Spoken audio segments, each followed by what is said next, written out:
Tonight on NAZ Today, an NAU professor reflects on Martin Luther King's dream. And today's holiday means more than just a day off work for many in northern Arizona. Good evening and welcome to NAZ Today. I'm Sierra Ferguson. Thanks for joining me. Now tonight our program is dedicated to Martin Luther King Jr., his accomplishments and his legacy.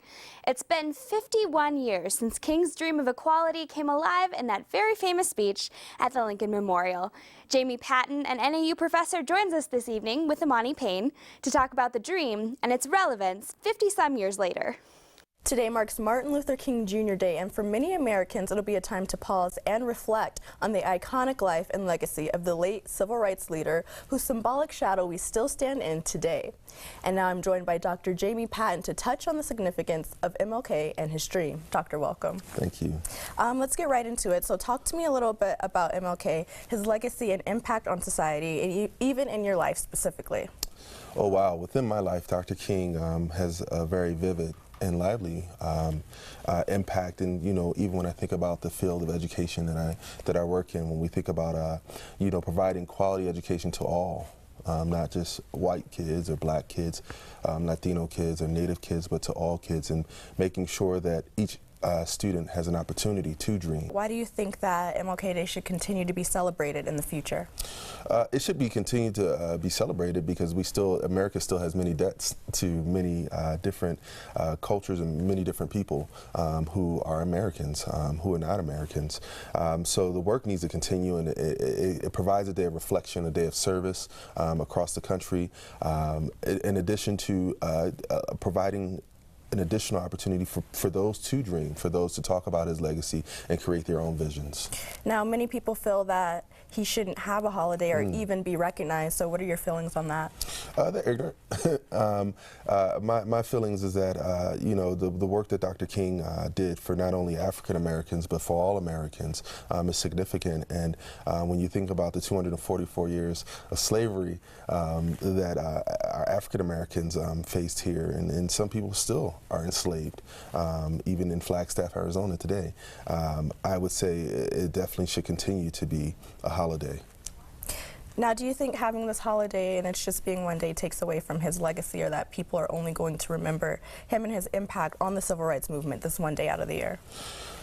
No, I think it doesn't take away from it. I think, again, the focus, and you get about 1 million hits for MLK this weekend with regard to his speeches. But again, I think it definitely, again, gives us a chance to vision and to dream ourselves in a very short amount of time, and then that legacy continues on. I think, especially with Black History Month following up in February, it gives us an opportunity to continue to reflect on that dream and then create that vision for ourselves. Nice. Now, what are your plans, and how do you plan to celebrate this holiday?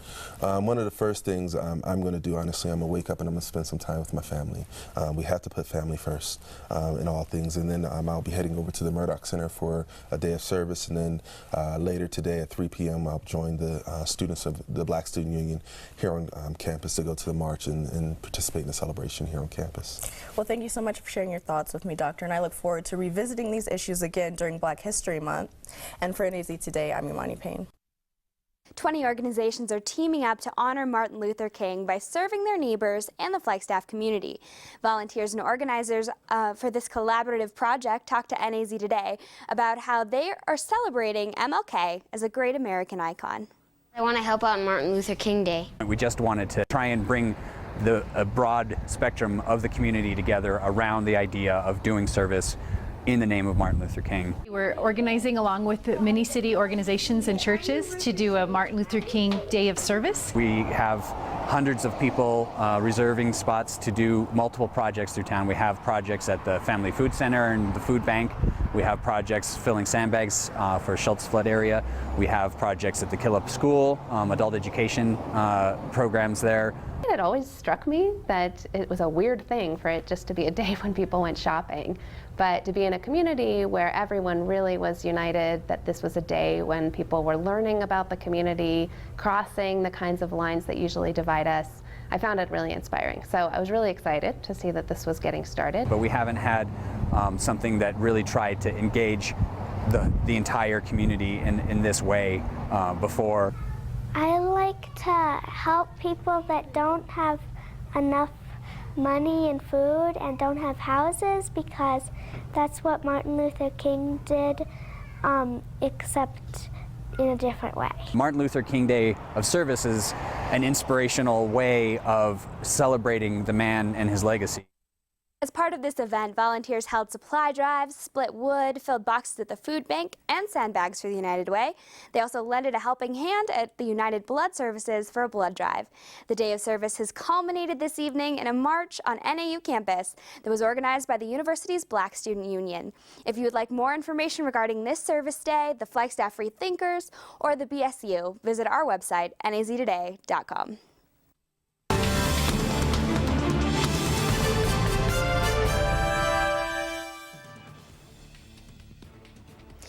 A man who met Martin Luther King and helped preserve his memory in film shares his story.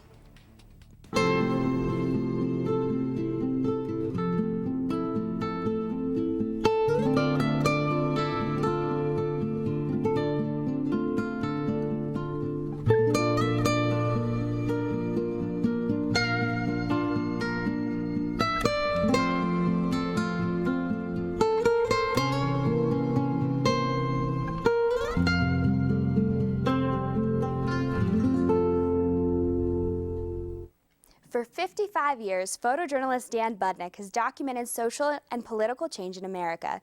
He worked at Magnum Photos starting in 1957, and he captured images that many of us have seen of Martin Luther King.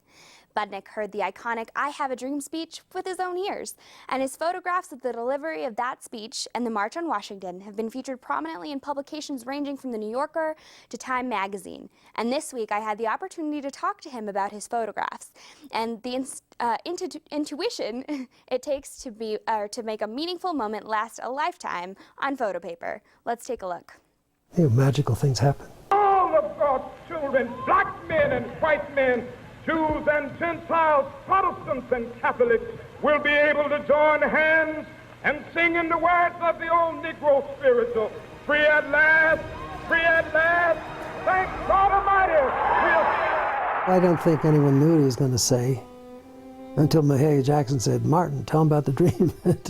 I immediately got goosebumps because I knew something was going to happen at that moment. And so he just shoved the papers aside and started speaking from his heart. That's the moment. You live for those moments. Well, the March on Washington was amazing. I came down the afternoon, evening before. The shuttle started in Boston, went to New York, and then Washington. And I was the first one to get on in New York, and the only person on it was this black teenage boy. He'd spent his last nickel on a one-way ticket. And I said, "Oh man, you could have had a round-trip ticket on the bus." He said, "You don't understand. I had to get there fast." But it was a tremendous moment, and people wait a long time, the African Americans in particular, but the rest of us were waiting too. It's one of those go-to moments. You look back on your life and you say, wow, I was there. That's really important. That day in 1963, Dan Budnick was standing above Martin Luther King, taking his photograph at the Lincoln Memorial. But that was not the only day that Budnick would commit King's image to film. He opened his files and his memories to show us slides of the original photographs. So I did talk to him, and then there's a wonderful image that I took during the Selma and Montgomery March, the fourth day. And they're at the airport, he and his wife, and the Kings were standing there, and I was standing right next to him. We'd been talking, and then I realized at one point they're holding hands like young lovers. And I'm arguing with my conscience about invading their privacy, this private moment. And so I have to walk out on the tarmac, and I didn't know how they'd react because I was going to be frontal. That's the only way the picture was, to be taken. So as I raised the camera to take the picture, Martin starts pulling away, and Mrs. King, God, is my first insight to how powerful she was. She starts pulling him back. And I said, wow, strong woman. Strong woman. He surrenders. Okay, does a guy thing. And it's a beautiful picture. You photograph the energy that's there, and he had energy. One of the images that Budnick captured of King became the cover of Time magazine in August of 2013, when the civil rights icon was featured as a founding father. That's the payoff picture for me, because I really was, there's something about intuition and following it and then projecting, and making things happen. So I made this picture happen. I'm convinced of that, because it happens quite often. But you have to be, pure mind and heart.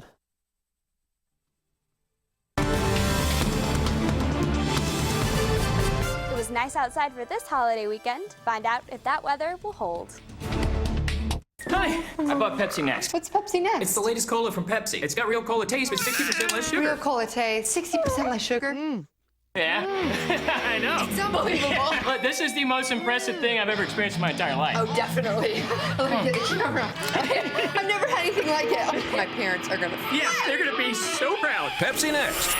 Drink it to believe it.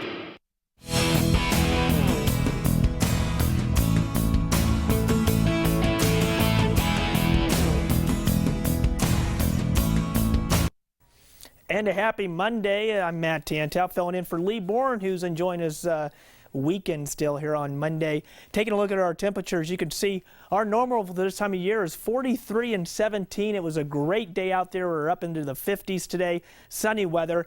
Nowhere near our record highs and lows, though. 61 back in 1950 and 14 below zero in 1922. And, of course, no precipitation. Beautiful weather across much of northern Arizona. And our days continue to get a little bit longer every single day as we head into spring. Well, our current pattern right now shows you a high ridge of pressure, ridge of high pressure over the western United States. Dry conditions continue up and down the west coast. Now on the other side of the country, frigid air moving in here at the beginning of the week. Very cold air. Again, another one of those polar vortex is affecting much of the central U.S. Great Lakes region as well as the northeast and New England area, and that will continue for the next few days. Now, as we move into the later portion of the month, we do see some big changes happening. First of all, continued cold weather, a very cold polar flow out of Canada into the Great Lakes region will continue. But the thing you want to take note at is this high pressure ridge continues to build, but as you can see, the ridge drops off here behind out to the west, and that is a good sign that we could start to see a pattern change as we head into late January and early February. So we want to keep our eye on that, but I think we might have some weather changes by the time we head into the second month of 2014. But for tonight here on this Monday evening, we'll see a low of 18, mostly clear, a few high clouds out there. Should be a nice evening. Sunset at 5:43. Tomorrow, sunshine, few high clouds continue. Not as breezy as last week, mostly sunny skies. Sunrise coming up at 7:32. We're almost into that early 7 a.m. Portion for that sunrise. And then over the next 5 days, or actually across the state, temperatures continue to moderate out. Beautiful out there as well. We're talking mid-60s, not as warm as the weekend, but a very nice start to the work week. And then for the next 5 days, we'll hover around that 50-degree mark. Few high clouds in the forecast there over those sun shining rays. Overnight lows right around the 20-degree mark. So that'll be very nice, I think, for much of Flagstaff here as we head into the last week or so of January. Now for Sedona, be nice as well. Warm temperatures, very warm and sunny down there in the mid upper 60s. Overnight lows just above the freezing mark in the mid 30s. So overall, a really nice forecast for this next week. And I think some changes, though, in store as we head into the end of January and February. Well, thank you for the weather, and thank you for joining us. Good night.